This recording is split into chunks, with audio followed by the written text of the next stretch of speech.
말세에 가장 필요한 것. 요한계시록 1장 4절에서 6절 말씀. 말세에 가장 필요한 것. 요한계시록의 수신자는 아시아에 있는 7교회다.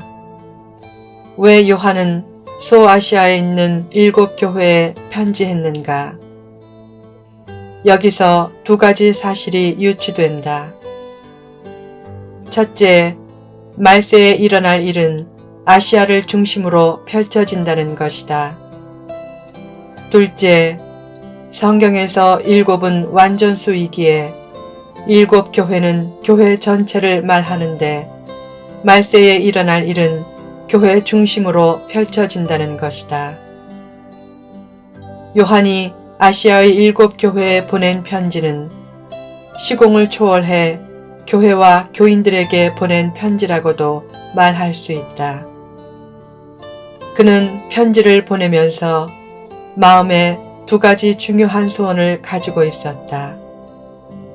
이 두 가지는 말세를 살아가는 성도에게 가장 필요한 것이다. 그것이 무엇인가? 1. 교회에 은혜와 평강이 넘치는 것. 요한은 아시아의 7교회에 은혜와 평강이 있기를 원했다. 그의 소원은 성도의 제1소원도 되어야 한다. 신앙생활을 하면서 자기가 잘 되는 것보다 교회가 잘 되기를 더 원해야 한다. 교회가 가정처럼 소중히 여겨지고 교인이 가족처럼 소중히 여겨지게 하라. 훌륭한 믿음의 선진들은 하나같이 자기보다 교회를 먼저 생각했다. 자신의 소원보다 교회의 소원을 앞세우는 자가 축복의 우선순위에 있게 될 것이다. 특히 교회에 은혜와 평강이 있기를 기도하라. 교회가 성장해서 바르고 힘이 있는 교회가 되는 것도 중요하지만 더욱 중요한 것은 교회에 은혜와 평강이 넘치는 것이다. 교회에서 봉사하거나 회의할 때 화를 내는 성도 중에는 교회에 애정이 깊은 성도도 많다. 문제는 교회가 잘 되기를 원하는 마음을 지혜롭게 표현하지 못하는 것이다.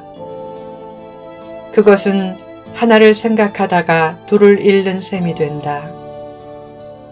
교회를 섬길 때 가장 먼저 생각할 것은 교회에 은혜와 평강이 넘치게 하는 것이다. 시편 122편 6절에 이런 말씀이 있다. 예루살렘을 위하여 평안을 구하라. 예루살렘을 사랑하는 자는 형통하리로다. 이 구절에서 예루살렘은 오늘날의 교회를 뜻한다. 교회의 평안을 위해 힘쓰는 것이 교회를 사랑하는 것이고 그렇게 교회를 사랑하는 자가 형통하게 된다는 말씀이다.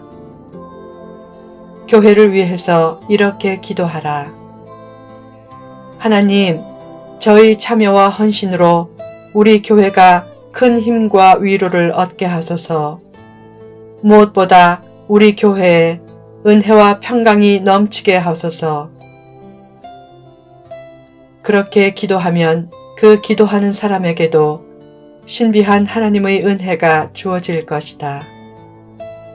잘 살고 잘 되는 것도 중요하지만 가장 중요한 것은 은혜와 평강이 있는 것이다. 가정과 가족이 잘 되기 위해서 간절히 기도해야 하지만 무엇보다 중요한 것은 가정과 가족에게 은혜와 평강이 넘치는 것이다. 말세의 특징은 사람들이 성공과 성취를 지나치게 추구하는 것이다. 그러나 성공과 성취를 이루는 삶보다 은혜와 평강이 넘치는 삶이 더욱 복된 삶이다. 2. 심령에 찬양과 감사가 넘치는 것. 사도 요한은 복음의 핵심 내용인 하나님이 우리를 사랑하신 것과 우리를 죄에서 해방하신 것과 우리를 하나님의 선택된 자녀로 삼아주신 것에 대해 감사와 영광을 돌렸다. 그의 말씀을 묵상하면 성도가 꼭 받아야 할 소중한 것은 이미 다 받았음을 깨닫게 된다. 내가 세상 사람들이 생각하는 형태의 축복을 받아 부자가 되지는 못해도 하나님이 나를 사랑하시고 죄와 속박에서 구원해 자녀로 삼아주시고 지금도 함께 하시는 것 이상의 축복이 어디에 있겠는가. 그것만 생각해도 늘 감사와 찬양이 넘치는 삶을 살아야 한다. 은혜 받은 삶이란 진짜 소중한 것은 이미 다 받았다는 자각을 가지고 감사하고 찬송하는 삶이다. 말세에 사람들이 가장 많이 잃어버리는 것 중의 하나가 감사다. 누가복음 17장에 나오는 10명의 나환자 치유 사건에서 단 한 명만 주님께 감사했다는 것은 대체로 감사하는 사람의 비율은 10명 중에 1명밖에 안 된다는 반증이다.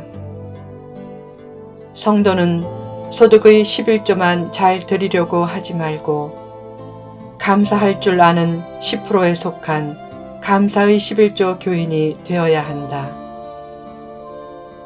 불행은 대개 감사를 잃어버릴 때 오고 행복은 대개 감사를 찾을 때 온다. 은혜를 오해하지 말라. 은혜 받는다는 것을 현찰을 손에 쥐는 것이라고 생각하지 말라. 늘 불평하고 한탄하고 미워하면서 살다가 삼각산에 가서 밤새 소리치고 기도한다고 해서 무슨 은혜와 축복이 있겠는가. 진짜 은혜는 자기 안에 감사가 넘치는 것이고 그런 사람에게 진짜 축복도 넘치게 된다.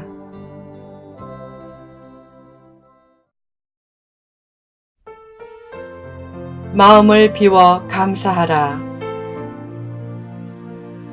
어느 날 한 사람이 뉴욕 75번가의 한 상점에서 사업상 중요한 만남을 가지게 되었다.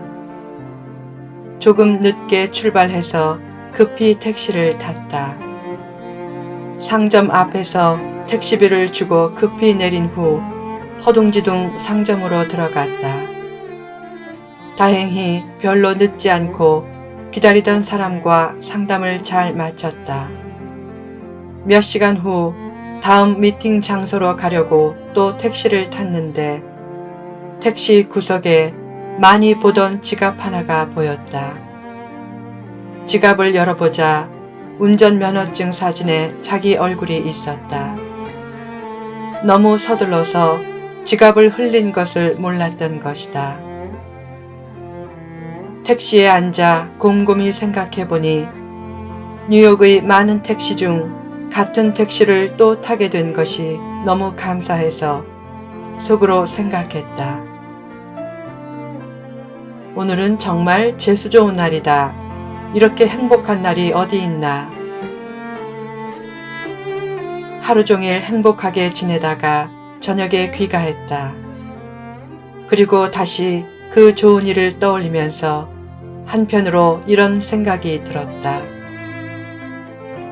오늘은 정말 재수 좋은 날인데 이런 날을 그냥 보내다니. 로또라도 한 장 사놓을 걸.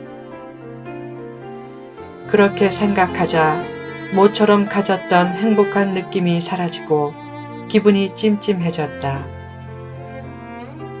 행복과 불행은 마음먹기에 달려있다. 마음을 예쁘게 먹으면 작은 일에서도 행복과 감사의 조건을 얼마든지 찾아낼 수 있다. 반면에 아무리 좋은 일이 있어도 마음에 욕심이 생기면 좋았던 마음은 사라지고 왠지 불행한 것 같은 느낌이 생긴다. 마음을 비우고 더 감사하며 살라. 행복은 마음이 만든다. 더 나아가 축복도 마음이 만든다. 잘났다는 마음을 비우고 못났다는 마음을 버리며 더 나아가 감사한 마음으로 자기 마음을 하나님께 기꺼이 바치면 하나님이 그 마음을 빛나게 해주신다. 비움과 버림과 바침은 행복의 중요한 요소다. 감사하면 문제가 해결되고 기적이 일어날 때도 많다. 사도행전 16장을 보면 사도 바울과 실라가 빌립보 감옥에서 감사 찬양을 할 때 옥문이 열렸다. 그처럼 모든 일을 자신을 사랑하는 하나님의 뜻으로 믿고 어떤 환경에도 감사할 때 힘든 환경이 힘 주는 환경으로 바뀔 것이다. 지금 힘든 환경으로 고민되고 낙심되는가? 그때도 진심으로 감사하고 진정으로 찬송하면 조만간 역경이 열매로 변하게 될 것이다. 감사가 있는 곳에 풍성한 축복이 있다. 더 나아가 감사는 다른 축복 이전에 감사하는 자신을 복된 존재로 바꾼다. 무엇보다도 감사하는 삶은 하나님이 가장 기뻐하시는 삶이다. 부모가 자녀로부터 언제 가장 큰 기쁨을 얻는가? 자녀가 진실한 마음으로 감사할 때다. 성도가 하나님께 감사할 때 하나님은 그를 기쁘게 보시고 축복의 문도 활짝 열어주실 것이다. 결국 감사하는 삶은 축복의 제1원천이다. 성도는 하나님으로부터 온통 받은 것뿐이다. 사실상 자기 것은 하나도 없다.